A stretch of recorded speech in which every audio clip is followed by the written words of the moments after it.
Assalamualaikum warahmatullahi wabarakatuh. Hari ini saya bersama Kabid Pemberdayaan Koperasi yang ada di Kota Bogor, khususnya di Dinas Koperasi.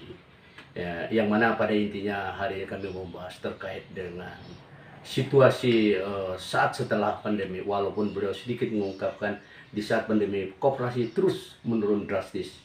Namun pada saat dengan adanya endemi, ya mudah-mudahan ada perubahan terus sehingga koperasi mulai sudah ada. Demikian informasi yang kami dapatkan. Pak Filipos, sedikit Bang, terkait dengan saat ini kan koperasi sudah menjamur ya di Kota Rin Barat, yang mana tidak terlepas pembinaan dan pemberdayaan. Nah, sampai sejauh mana pemberdayaan koperasi oleh Dinas Koperasi itu sendiri? Terima kasih Pak. Assalamualaikum warahmatullahi wabarakatuh. Selamat pagi. Kami dari bidang pemberdayaan dan pengembangan koperasi UMKM, bahwa sejauh mana perkembangan daripada koperasi sampai saat ini, tentunya yang pertama adalah bahwa koperasi-koperasi sekarang ini memang harus menyesuaikan. Yang pertama adalah transformasi digitalnya yang pertama, karena perlu kita memberikan bagaimanapun koperasi ini memang harus mengikuti perkembangan zaman sekarang, karena ini aturan sudah berubah, terutama yang pertama adalah karena ada Undang-Undang Cipta Kerja ya tahun 2020 nomor 11 itu. Kemudian itu nanti di Kementerian Koperasi UMKM juga turunan Undang-Undang Cipta Kerja itu pun ada PP-nya, PP nomor 7 tahun 2021 tentang kemudahan, perlindungan, dan pemberdayaan koperasi dan UMKM, usaha mikro kecil menengah. Di situ banyak perubahan yang harus kita ikutin dan harus memang wajib untuk diikutin oleh semua gerakan koperasi maupun usaha mikro kecil menengah. Nah, di situ ada kemudahan-kemudahan tentang koperasinya. Yang pertama memang segi, karena ini transformasi digital, tentunya masing-masing koperasi harus memiliki teknologi lah setidaknya di koperasinya, terutama teknologi dalam komunikasi, baik terhadap juga aplikasi, sistem aplikasi keuangan mereka, supaya itu memudahkan mereka untuk bisa terbuka, transparan sesuai dengan prinsip koperasi tadi, sehingga masyarakat anggota yang ikut di situ bisa jelas lah, sehingga percaya terhadap koperasi. Nah, ini mau tidak mau harus dilakukan oleh koperasi.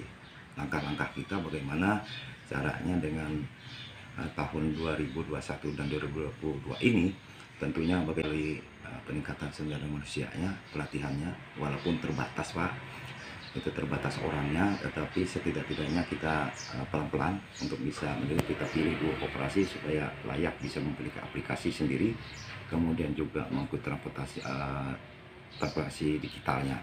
Itu yang kita inginkan. Nah, di situ yang pertama supaya SDM-nya kita tingkatkan. Tentunya usaha-usahanya tentunya juga itu tetap berjalan, tetap dikelola dengan baik dan perkembangannya cukup bagus untuk koperasi, dan tidak lepas kami dari pemberdayaan pengembangan ini tetap membina mereka, terutama mereka-mereka yang sudah maju. Jangan sampai, karena dampak kemarin juga sangat berpengaruh 2 tahun yang lalu 2021 ya. Itu dampak itu pandemi itu bukan luar biasa, termasuk juga koperasinya, termasuk anggota-anggotanya, banyak hal-hal.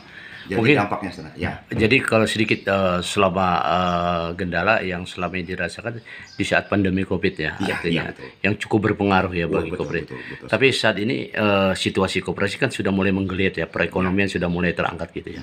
Mungkin sasaran-sasaran strategis yang memang perlu ditingkatkan lagi apa Bang di sini Pak?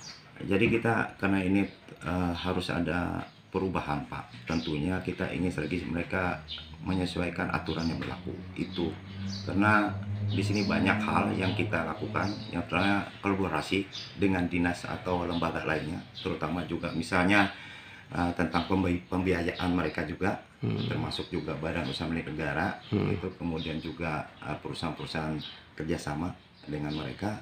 Ini intinya bahwa koperasi ini harus gimana ya, harus mereka belajar lah, setidaknya beri pengetahuan, pemahaman kepada mereka untuk bisa berkolaborasi, karena masing-masing ini nanti ada link data tunggal yang tentunya nanti ada link langsung, baik nanti perpajakan mereka juga harus mengerti gitu, pemberdayaan juga oleh instansi terkait juga. bukan kami saja, tetapi semua instansi apapun bentuknya yang Semua lini yang berkaitan itu ya. Itu kolaborasi di situ. Oh. Nah, di situ yang intinya jadi masing-masing nanti jadi data yang memang valid, yang bisa dipertanggungjawabkan sehingga koperasi memahami itu sebenarnya. Bukan hanya kami saja, tapi kolaborasi antara instansi maupun badan usaha milik swasta apapun bentuknya. Jadi ada link di situ sehingga mereka bisa berakses lah di situ. Makasih Bang. Baik aksesnya SDM-nya, informasi teknologinya, baik aksesnya terhadap permodalannya, peningkatan akses terhadap jaringan pemasarannya, dan akses kemitraannya.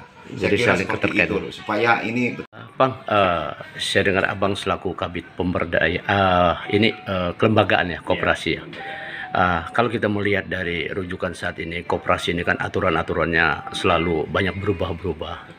Yang mana dulu saya dengar informasi badan hukum selalu di naungannya di koperasi. Saat ini bukan di koperasi. Apa benar itu Bang kira-kira? Secara kementerian ya, jadi untuk badan hukum sekarang berada di Kemenkumham ya, itu kalau untuk badan hukum. Tapi untuk pembinaan kelembagaannya tetap berada di koperasi.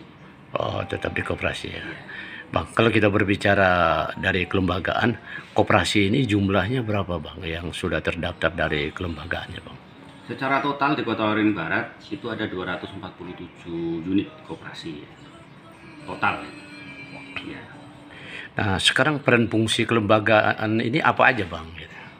Peran fungsi kelembagaan kita lebih ke pembinaan kelembagaan ya, kelembagaan koperasi itu sendiri, kemudian kesehatan koperasi, pengawasan koperasinya, pengawasan kesehatan koperasi. Nah, saat ini Bang, dalam kurun waktu di pandemi ya, artinya kita ini kan baru pulih nih baru-baru ini. Nah, apa sih yang menjadi kendala saat ini Bang?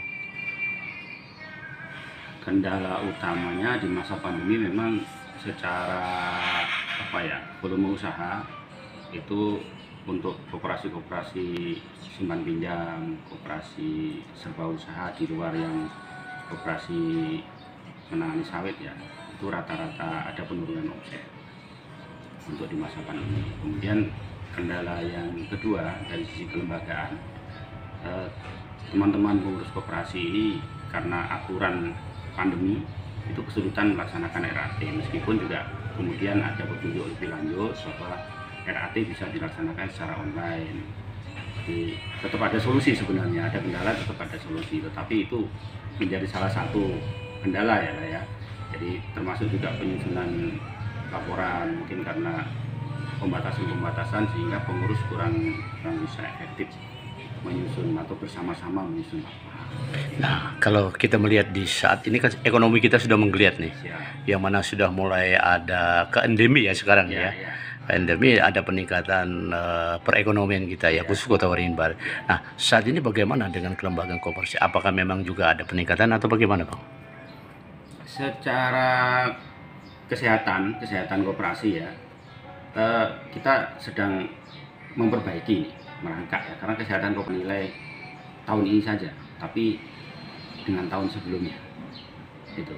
Tapi kalau secara volume usaha, insya Allah sudah mulai membaik. Mungkin sedikit Bang, harapannya Bang selaku kepala bidang kelembagaan, harapannya bagaimana? Ya, terima kasih.